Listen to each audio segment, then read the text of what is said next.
হচ্ছে অনেক দিন পর, মানে ৬-৭ মাস, না না এতটা মাস নয়, ৩-৪ মাস হবে, তারও মানে হয়তো বেশি হতে পারে। আমি আজকে লাল চা খাচ্ছি। সে মেয়ে হয়েছে যখন তখন লাল চা খেয়েছি, এখন আর কোনোদিনও খাইনি, তারপরে আজকে খাচ্ছি। তো বিস্কিট মুড়ি টুড়ি নিয়েছি, তার সাথে হচ্ছে চা, আর এদিকে হচ্ছে বসিয়েছি ভাত। তো চলো ভাতটা হোক, তখন তোমাদের দাদাভাই খাবে। কাল রাত্রিবেলা সেরকমভাবে খাওয়া হয়নি, আমরা তো পুজো বাড়িতে গেছিলাম। তো ওর জন্য খিচুড়ি আনা হয়েছিল, বাড়িতেও রান্না করা হয়েছিল, কিন্তু ওর নাকি খেতে ইচ্ছে করছিল না একা একা, তো ওর পেট ভরেনি। এখন হচ্ছে রান্না করব, সবাই একসাথে খাবো, তাইলে ওর পেট ভরবে। তো চলো। Good morning everyone, welcome back to my channel Pompi lifestyle 100K। তো তোমরা সকলে কেমন আছো? সকলে খুব ভালো এবং সুস্থ রয়েছে, আমিও মোটামুটি ভালো রয়েছি। তো চলো, আজকে ছোটদের অনেকটা ভালোবাসা ও বড়দের প্রণাম জানিয়ে শুরু করছি আজকের দিনটি। তোমরা পুরো ব্লগটা দেখো, কেউ স্কিপ করো না। তো যাই হোক, সকাল সকাল বাড়ির সমস্ত রকম কাজ করে রান্না বান্না সামলিয়ে সমস্ত কিছু বাসি কর্মগুলো বুনু সামলিয়েছে। আর আমি রান্নার কাজটা সেরে চলে এলাম গরুর ঘাস কাটতে, কারণ আকাশের পরিস্থিতি খুবই খারাপ। কখন আকাশের বৃষ্টি শুরু হয় কি হয় তা বলা মুশকিল। তো এই কারণে ভাবছি যদি বৃষ্টি হয় তাহলে তো আমাদের গাভীন গরু, সেটা আমরা বের করতে পারবো না ঘর থেকে। তো এই কারণে গরুর জন্য এক বস্তা যদি ঘাস কেটে রাখে তাহলে নিশ্চিন্তে থাকা যাবে। তো সেই কারণেই চলে এলাম সকাল সকাল ঘাস কাটতে। এখন কিন্তু শীত রয়েছে অনেকটা, তাই ঘাসগুলো ভেজা ভেজা লাগছে। তো এটা আমাদের করলা ক্ষেতটা, করলা গাছে দেখো ফুল ফল দুটোই চলে এসেছে।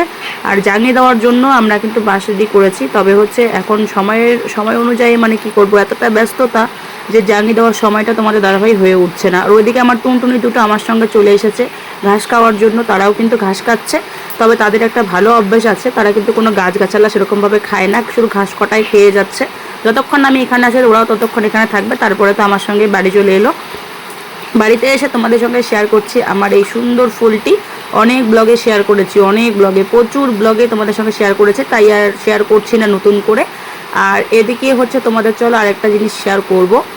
তো কি জিনিস শেয়ার করবো সেটা তোমার দেখলেই বুঝতে পারবে। তো এইদিকে হচ্ছে আমাদের মানে কি বলে, করলা ক্ষেত, লঙ্কা ক্ষেত, তারপরে পুঁই শাক বাড়িতে জল দেওয়া হচ্ছে, মানে পাইপ দিয়ে আর কি। তো ওখানে ঘন্টা সিস্টেম আর কি, টাকা দিয়ে। তো আমাদের তো নিজের মেশিন নেই, তো অন্যজনের মেশিন দিয়ে জল দেওয়া হচ্ছে। তো আকাশ কিন্তু মেঘলা মেঘলা ওয়েদার, কাল রাত থেকে কিন্তু বিভিন্ন ধরনের মানে আকাশের ইঙ্গিত দিচ্ছে, বিদ্যুৎ চমকাচ্ছে, ঝড় উঠছে, তবে বৃষ্টিটা হচ্ছে না। আর বৃষ্টির অভাবেই কিন্তু আমাদের সব ধরনের যে যত মনে করো গাছ ছিল, লঙ্কা গাছ বেশিরভাগগুলো মানে 4 ভাগে 3 ভাগেই নষ্ট হয়ে গেছে। তো সে কারণে তোমাদের দাদাভাই আজকে দিয়েই দিল মানে জলটা। আর এদিকে আমার কুমড়ো গাছে শুধু ফলটা এরকম হচ্ছে, ফুল হাজারো ফুল আসছে, ফল এরকম হচ্ছে, তারপরে নষ্ট হয়ে যাচ্ছে। তো কি করলে ফলগুলো থাকবে অবশ্যই সবাই কমেন্ট করে জানাবে। আর এদিকে হচ্ছে দেখো, ওইদিকে জল দিয়েছে, পুরো জল একবারে উঠানের মধ্যে এসে চলে এসেছে। গাইস, আমরা যাচ্ছি বিকালবেলা সেজে গুজে একেবারে আমার এক দিদির বাড়িতে। তো দিদির বাড়ি আমার শ্বশুর বাড়ি পাশেই, ওর আগে বিয়ে হয়েছে। তো কোনোবারও যাইনি, ফার্স্ট টাইম ওদের বাড়ি যাচ্ছি। দিদি প্রচণ্ড রেগে আছে আমরা যাই না জন্য, আর আজকেও না গেলে তো ও একদম তুমুল লেগে দিবে আমাদের সঙ্গে। তো সে কারণে আমরা যাচ্ছি। টোটো আমাদের ওই সামনে আটকায় আছে, সরু রাস্তা, একটা গাড়ি ঢুকেছে, টোটো আর আসতে পারছে না। তো চলো ওখানে গিয়ে তারপর তোমাদের সাথে কথা হবে।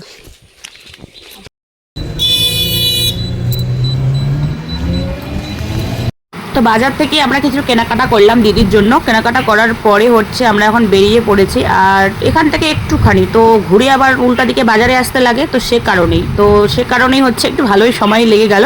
তো তোমাদের দাদাভাই যাবে না, ও গেছিলো বাজার করতে ময়নাগুড়িতে, কারণ ওর কালকে থেকে পাতা কাটা শুরু হবে কন্টিনিউ। তো সে কারণে ও কিছু ঝোলার ব্যাগ ট্যাগ বা কিছু আনতে গেছে। আর আমি আর আমার 2 বোন মিলে আর মাম্মাম মিলে হচ্ছে বেরিয়ে পড়েছে ওর মাসির বাড়ি যাওয়ার উদ্দেশ্যে। আমার দিদি হয়, আর ওর বড় আর কি, পিসাতো দিদি আমার। তো এদিকে পাশেই, একদম পাশেই, মানে আমার বাড়ি থেকে ওর বাড়ি বেশি দূরে না আর কি, মানে পাকা রাস্তা, একদম হাই রোড উঠলে ওর বাড়ি দেখা যায়। আর হাই রোডের ধারেই ওর বাড়ি, তোমরা সেটা দেখবে। তো আমরা প্রথমত বাজারে এলাম, বাজারে এসে দোকানে কিছু কেনাকাটা করে এখন আবার রওনা দিলাম। তো এইটুকু রাস্তা আমরা টোটোতে যাচ্ছি কারণ হচ্ছে আমার মেয়েকে নিয়ে না রোডে বা হাঁটাহাঁটি করতে খুব রিস্ক। তো তার জন্য কয়েকটা টাকা ভাড়াই, 100 টাকা ভাড়া নিয়েছে। তো 100 টাকা ভাড়া দিয়ে আমরা যাচ্ছিলাম। তো তোমার সামনে দেখতে পাচ্ছ আমার দিদি কিন্তু দাঁড়ায় আছে। তো দাঁড়ায় আছে যখন দিদি, তো আমরা কিন্তু এখান থেকে দিদিকে দেখতে পাচ্ছি, দিদিও কিন্তু আমাদের দেখতে পাচ্ছে। তো তোমরা দেখতে পাচ্ছ কিনা অবশ্যই কিন্তু কমেন্ট করে জানাবে। তো ফাইনালি আমরা কিন্তু আমার দিদির বাড়িতে চলেও এসেছি।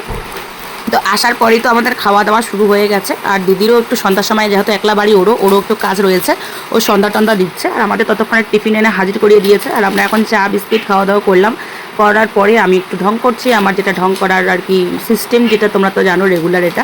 তো আমি ব্লগ করছিলাম আর এখানে দিদির আয়নার সামনে দাঁড়িয়ে দাঁড়িয়ে আমি মানে ব্লগের একটুখানি ভিডিও নিচ্ছে, যেখানেই আয়না সেখানেই আমাদের সেলফি। তোমরা তো সকলেই জানো যে মেয়েদের এটা একটা জঘন্য অভ্যাস। তো চলো বাকিটা তোমাদের সঙ্গে আবারও শেয়ার করবো, তোমরা যদি পুরো ব্লগটা দেখো তাইলেই বুঝতে পারবে, নাহলে কিন্তু কিছুই বুঝতে পারবে না। আর এদিকে আমার 2 বোন রয়েছে, তারাও কিন্তু একজন খাইতে ব্যস্ত আর একজন হচ্ছে সেলফি তুলতেই ব্যস্ত, নিজের ছবি নিয়েই ব্যস্ত। মাম্মাম তো নিজের মতন করে বিছানায় খেলছে। তো আমার দিদির ঘরে কিন্তু আমি পুরোপুরি তোমাদেরকে দেখিয়েই দিলাম, মানে কি আর বলবো। তো চলো, আমার মেয়ে কিন্তু ওর পাপার জন্য ব্যস্ত, এখানে এসে ওর পাপাকেই দরকার, আদার্স আর কাউকে লাগবে না, ওর পাপাকেই মানে ডেকেই আছে, ডেকে এসে ওর পাপাকেই দরকার।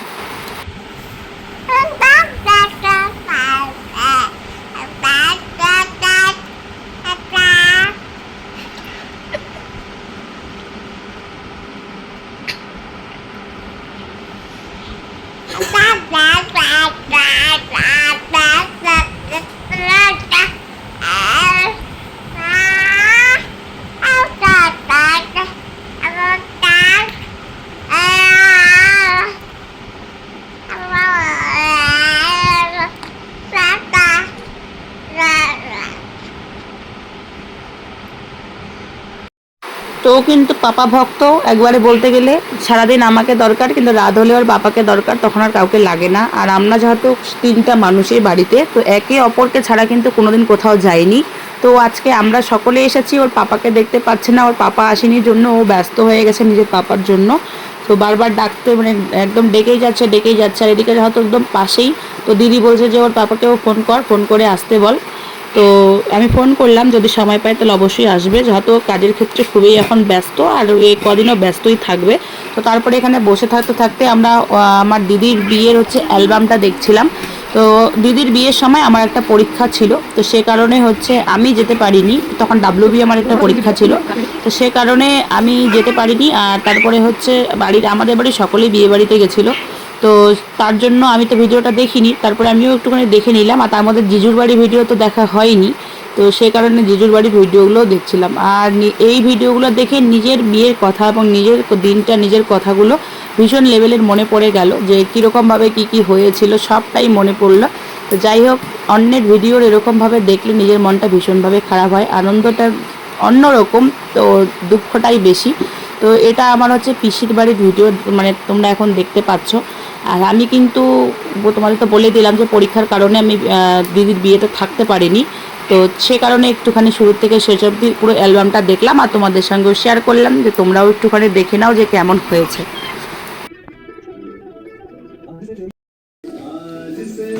আমার মেয়ে তার মাসির বিয়ে দেখছে। তো একটা মেয়ে কিন্তু বুঝতে পারে যে বিদায় বেলাটা কতটা কষ্টের হয়, এবং যে মেয়ের যে মনে করো ফ্যামিলিটা, তারাই একমাত্র বুঝতে পারবে যে এই সময়টার অনুভূতিটা এবং এই সময়ের যে মনে করো মনে কি বলে আর কি। তো আদার্স আমার মনে হয় এই সময়টাতে যে পড়েনি সে কোনোদিন বুঝতেই পারবে না।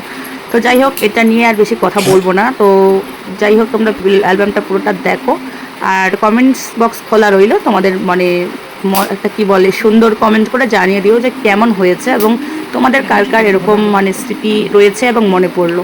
তো যাই হোক, অনেক তো হলো, পুরো অ্যালবামটা আমরা দেখলাম, দেখার পর তারপরে হচ্ছে এবার পালা রয়েছে আর একটা, তোমাদের সঙ্গে আবারও শেয়ার করবো। তো দুইদিকে 2টা ফোন নিয়ে বিজি ভাইয়েরা, সব জায়গায় দেখি একই রকম, আর আমিও একই রকম, তার মধ্যে আমিও ব্লগে ব্যস্ত।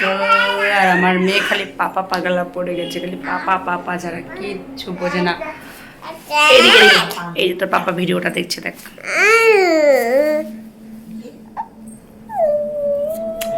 আর মেয়ে পাপা ছাড়া কিচ্ছু বোঝে না, পাপা ভক্ত, পাপা ভক্ত, বাপ ভক্ত। তো দিদি করেছে আয়োজন কচুরি, মিষ্টি, তাছাড়া ডাল, লুচি, আর এই দুটো তো খাওয়ার জন্য অলরেডি প্রস্তুত।